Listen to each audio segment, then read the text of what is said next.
Hello and welcome back to this episode of Revision TV. I'm your host, Christy Browning, and I'm a motivational and inspirational speaker that is coming to you each week with a video to help encourage, empower, and inspire you to uncover your passions, to look for your purpose, and to live out all your possibilities. And today, we're going to talk about how to do that in the middle of chaos. I don't know about you, but right now as we're recording this video and we're in this month of April especially, we are in the stay-at-home shutdown phase due to the pandemic crisis. And whether it's this crisis or another crisis, we know the feeling of when chaos hits and things are uncertain and we're facing the unknown. And so today's episode, we're going to talk about some very practical things you can do to help release some of that anxiety and to help bring some peace back in the middle of your chaos. Well, it may seem like that peace is sometimes hard to come by, depending on what your circumstances are, the things that you may be facing. Sometimes peace is very elusive. We know probably more often the feeling of anxiety, of stress, of overwhelm, of fear, of not knowing what's going to happen in the next moment or the next day. Although we are all right now as a nation facing this in the midst of the COVID pandemic, we know what this feeling's like outside of this crisis. Maybe you've experienced the loss of a loved one, a financial hardship, or loss of a job. Maybe you went through a divorce, or you've lost your home, or maybe there's just been some trying relationships that have really put your peace to the test. We've all gone through the storms of life. And unfortunately, we know there are more to come. Life really is just lived between each crisis. If you're not in the middle of a crisis right now, we know that one is coming. And if you just got out of one, you're catching your breath and trying hard to recalibrate and to prepare for the next one. The one thing that I have learned in all of this that we've been facing with the COVID crisis is that when this happens again, whether it's a illness or a financial disruption or some other chaotic drama that unfolds in my life, I want to be better prepared. I want to be better prepared financially. I want to be better prepared when it comes to basic necessities. Why are we having to all hoard toilet paper? That stuff never expires. Why don't we just have some, extra on hand? I actually am a part of a church that really teaches this idea of self-reliance and storage of basic stuff, not to hoard it and to withhold it from other people, but just to be prepared for our own selves, but then maybe even be in a position where we can help others out in their need. And I think in the middle of a situation like this, that makes me want to strive to be better at those kinds of things.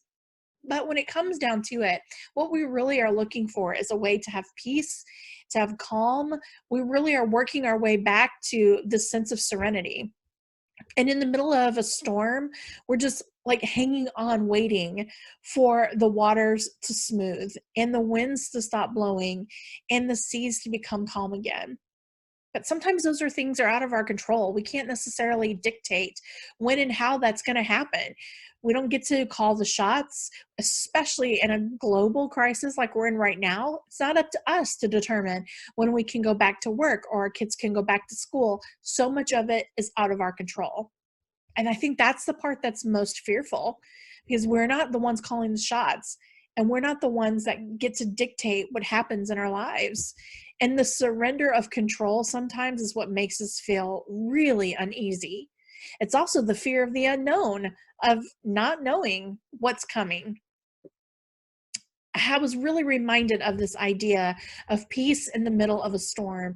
Happened to be in my kitchen the other day, and there hanging in my kitchen is a big long piece of barnwood.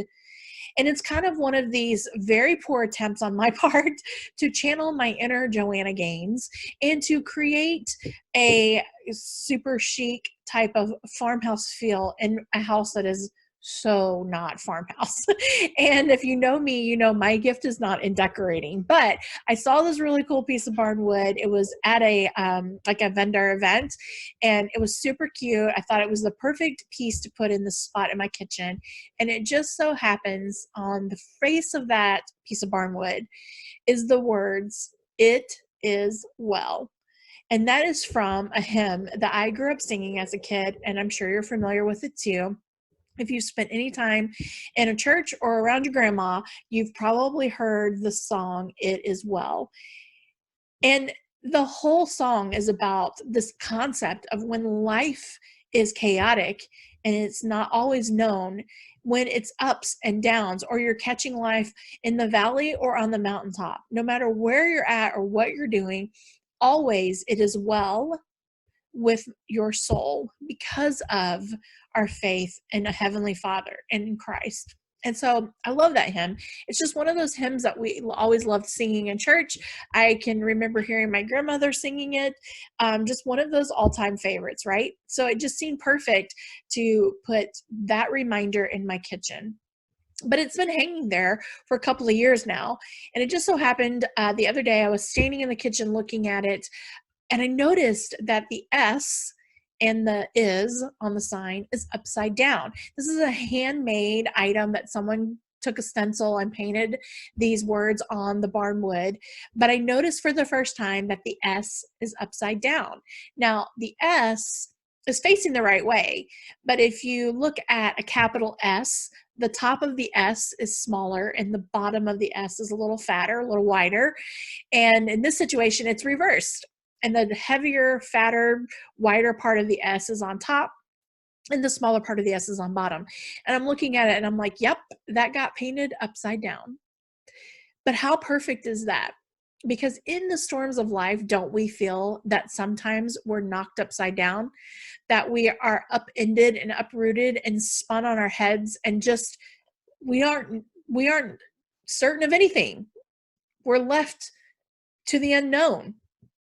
And I love that in this song, in these lyrics that are all about dealing with the uncertainties of life, I have an imperfect sign, an imperfect letter. I also really love that that message, particularly that message, is painted on an old piece of barnwood, an old piece of barnwood that is beat up, that's dinged up, that has nicks out of it, that is bruised with nail holes and old nails still in it. I mean, it's seen some life. It's been through some stuff. And it would have been a piece that we would have just normally chucked on the firewood pile or tossed out in the trash. But thank goodness, all things Joanna Gaines has allowed us to appreciate the things that are old and somewhat forgotten about. We now have new life in it. But I love that that piece of barnwood, as beat up as it is, it still carries the message that all is well, that it is well. In the middle of all that we're facing right now, isn't that the message we should hang on to? I love that that hangs in my kitchen, and I love it as a visual reminder of not just what we're going through right now, but what we know life's going to bring to us in the future. And it's also a testament that we have made it through those storms in the past. And so our track record's pretty good that we'll make it through this one as well. But choosing to weather the storms in life is a whole lot different than actually doing them. And it's one thing to sing a great hymn and think of some warm and fuzzy lyrics to a song, or maybe for you it's a poem or a passage out of a book, or maybe it's even scripture. But it's another thing to actually put all of that into action. And so I want to give you some very practical and tactical ways to maybe help you reduce the stress, reduce the anxiety, and boost up your peace in the middle of your chaos. And so the first thing is to just stay calm. Now that sounds so simple, yet so hard to do, right? I will tell you, in just watching the news and listening to the reports on all that's happening with the COVID crisis, I worked myself up into a panic attack. I'm not one that normally gets on the bandwagon for something like this, or gets into the political dissertations that happen and all the theories and all the conspiracies. It's just not normally the thing I gravitate towards. But it just so happened, because it's everywhere right now, and it's in every news report that you seem to turn on, you just can't get away from it. And this one particular morning, I kind of got sucked into what was just my local news, but in it, it made it feel so close to home. And I was really, really feeling anxious, and even shed some tears, because there was a lot of fear and worry there. But I had to make myself get up and stay calm and take some breaths And in the moment where we're feeling pressure and we're feeling like the weight, it is easy to kind of take shallow breaths because we're in panic mode, right? And our body kind of like constricts, and we can feel that feeling of our body restricting itself and constricting in and on itself. And our minds can kind of like do the same thing. And we start to feel sort of this sort of shrinking down, and literally can feel the pressure, right, of all of that. But I know when I kind of push back, take a couple of deep breaths, it tells my body that I got it. It's in control. We're going to be okay. Don't freak out on me yet. We're going to be all right. We're going to make it through. There's actually a lot of physical evidence that states and shows that when you do some deep breathing, it reprograms the brain to not think frantically or like this flight and fright concept, but it thinks more calmly, more rationally. And isn't that what we need in the middle of a crisis? We don't need to go all crazy and start losing our sense and sensibility. We need to have some rational thoughts, a clear mind, and some real perspective.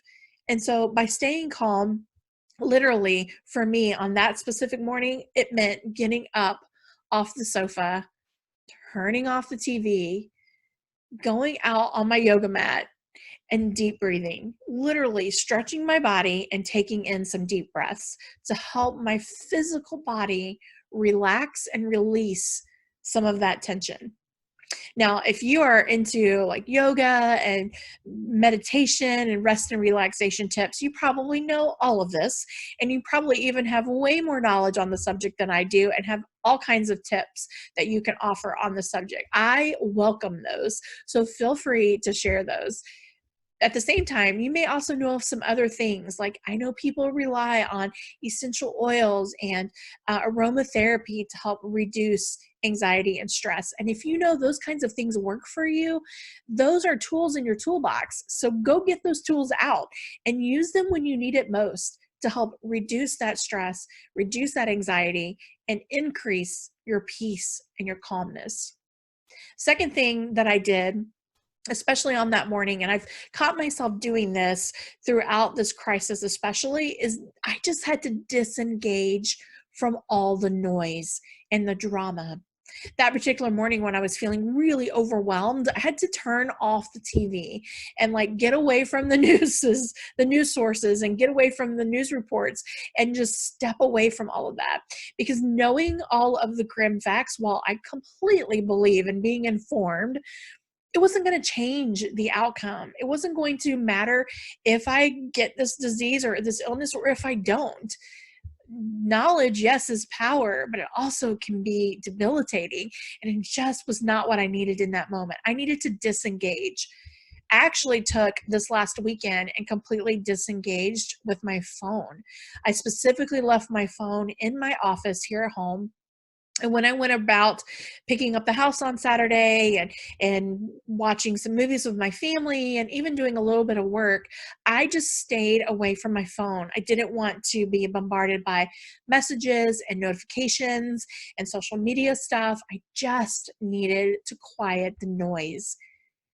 And while having technology, especially at this time in life, is so amazing and it's helpful, right? It's helpful to utilize technology to stay connected and to have conversations and to be able to bring virtual kinds of methods to our madness. But sometimes it's even better to know when to turn that off and to unplug and to disengage. And what that allowed me to do was not to put my head in the sand and forget the reality of the circumstances, but it allowed me to reframe my mindset to where I could focus in on the things that mattered most. It also allowed me to kind of have some prayer in my life again, and then not be so bent on what's happening in the media, but that it was more about my own faith journey and my own relationship and my own family.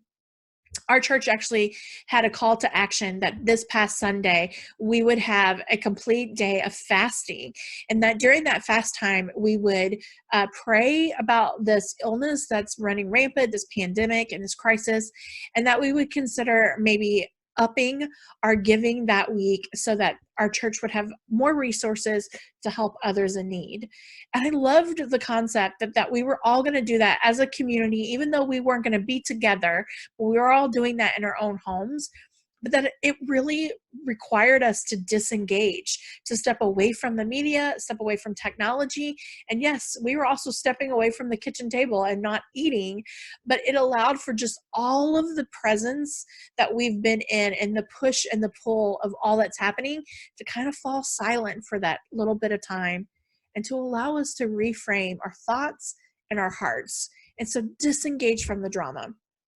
The third thing is to get in a quiet space.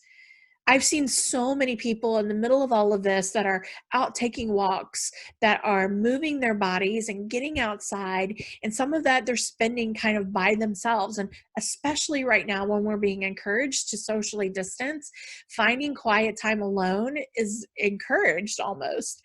And there's something about sitting with your own thoughts and your own heart and your own emotions that allows you to let some of that bubble to the surface, to deal with it, to sort it out, to sit with it, and then act differently from it.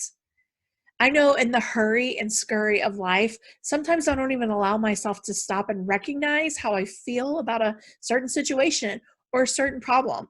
It's just move to the next thing, move, move, move, go, go, go, push ahead. And I'm all for forward progress. Don't get me wrong. I love change and I love new things and I love seeing progression in my goals and my dreams. But sometimes it's really powerful to sit with your feelings, to sit with your thoughts. That's why I'm such a big believer in journaling, because even in just that little space and time with pen and paper, I'm allowing myself to push all the other things outside of the brain and just focus in on me, how I feel, what I'm doing, what I'm thinking, what I'm dreaming, what I'm scared of, maybe the things I'm praying for or I'm wishing to have happen. All of those emotions that go with those concepts and those statements, that is powerful because it allows me to tap into the guts of who I am. It allows me to connect and to revisit me. It creates stability, it creates perspective, and it creates clarity. So find some quiet time in a quiet space to kind of collect your thoughts. And again, reset that mindset.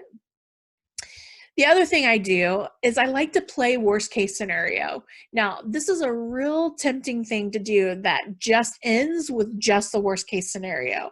And we're going to go a step beyond that. But it starts with painting a picture of the worst case scenario.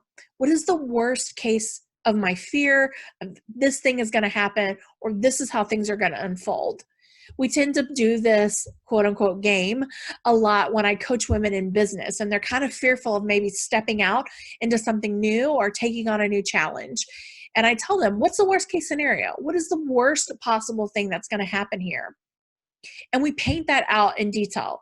We write it out, we talk it out of what that would look like. I might lose a lot of money.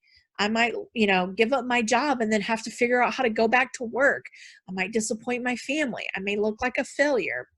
Those are just some of the things that we would come up with in the scenario of launching a business. What's the worst case scenario? But the magic part to that is moving beyond that and creating then a plan to recover if that worst case scenario were to actually happen. So if the worst case scenario would be that you would lose a lot of money, the plan to recover would be I would take on another job and I would save up that money. Or I would maybe take a second job to help us recover financially. All of this is to say that sometimes what we fear the most is on such a large scale. The reality of that actual fear coming to fruition is slim and none. But we've worked ourselves into a frenzy and into a lather that almost keeps us paralyzed from moving forward. And when we recognize that this is what might happen, but I have a plan that I can recover from, that will allow me to put my feet back underneath me, all of a sudden, what seemed insurmountable looks totally doable. And even if it all fell apart, we know we can still pick ourselves up and move forward. In fact, we actually even have the plan in place. It's your plan B. And we all want surety and guarantees and to know that everything's going to work out okay. And unfortunately, life doesn't afford us that. But we can think smart and we can be proactive. And the worst case scenario game matched with your plan to recover kind of acts as that plan B option. But closely followed behind that is this tactic, and that is to write out what is true. I love the idea of writing out truths. And what I mean by that is what is true for you? Well, in a worst case scenario game, when we just painted that picture and we created a plan to recover, the truth of it all is that I am smart. I know how to figure things out if they don't always go according to plan. I have resources to learn and to grow and to pick myself up. The truth is, I've got a lot of people who are cheering me on and supporting me and providing wisdom and guidance and counsel. And when we start to write out the truths, we recognize that we have a lot of things in the win column and a lot of tools in our toolbox that we can pull out and use instead of just feeling like we are without options or without resources or without a plan of attack. And when we're living in a situation where we're up against something scary and bigger than we are, that brings chaos and uncertainty, knowing what is true minimizes that monster.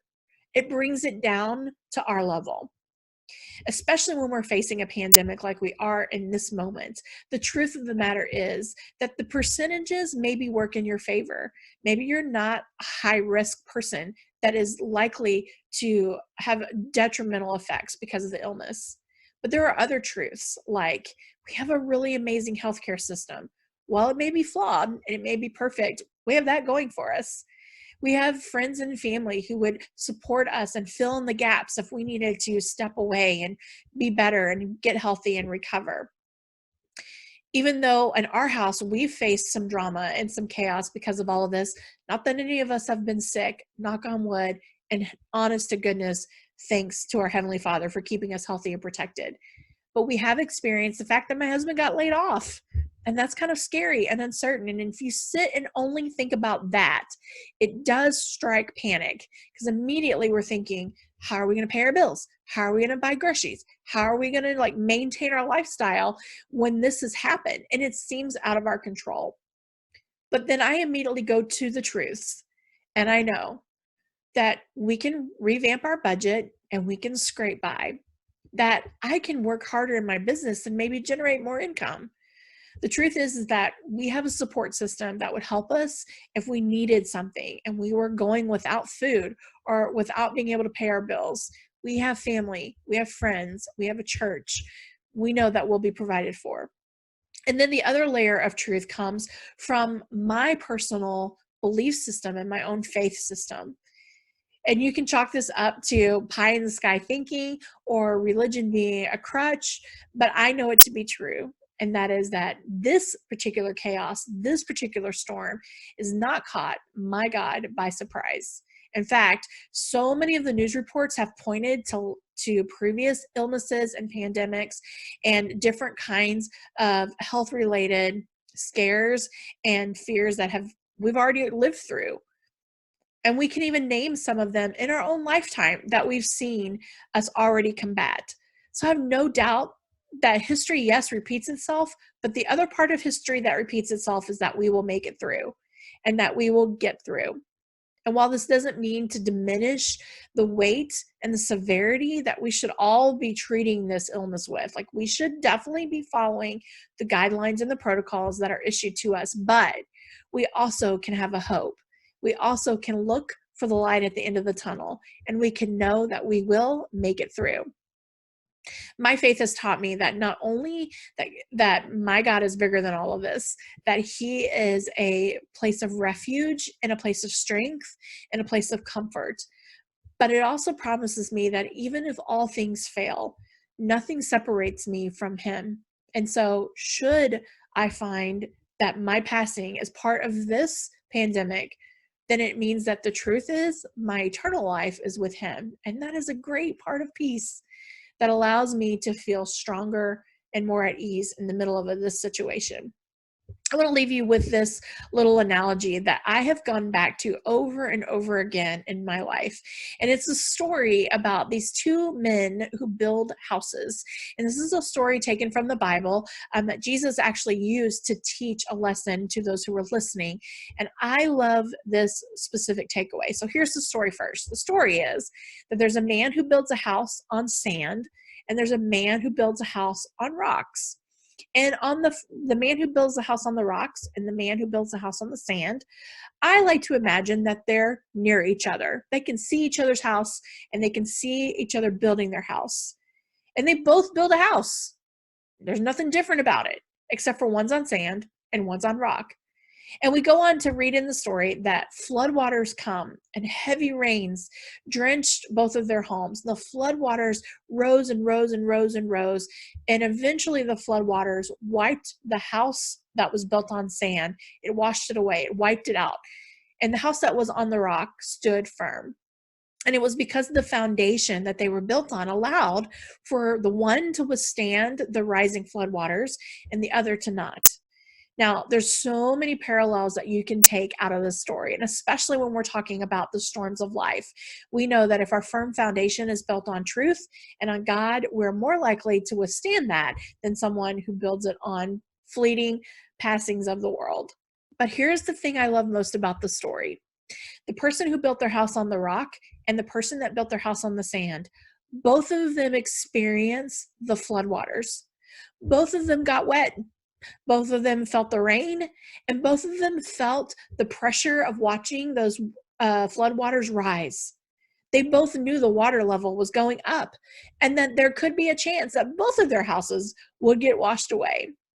The reality is, no matter what we do in life, whether it's our faith, whether it's our finances, whether it's our relationships, nothing makes us immune to the storms in life. And that doesn't mean that when we experience storms, that we aren't going to return to the things that can create a firm foundation for us, like our faith, like our preparedness.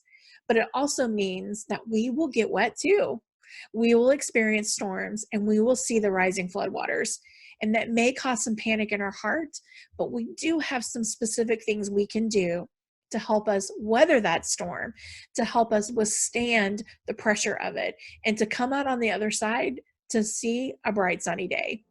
I hope some of these things have given you some real tips that you can apply right now in your life. If you're facing fear and uncertainty of this pandemic and we're feeling the pressure of all that this brings, the economic crisis, the job issues, the health concerns, all of this that seems to be weighing down on us, I hope that some of these things allow for you to release a little pressure, to reduce a little anxiety, and to feel a little peace in the middle of the storm.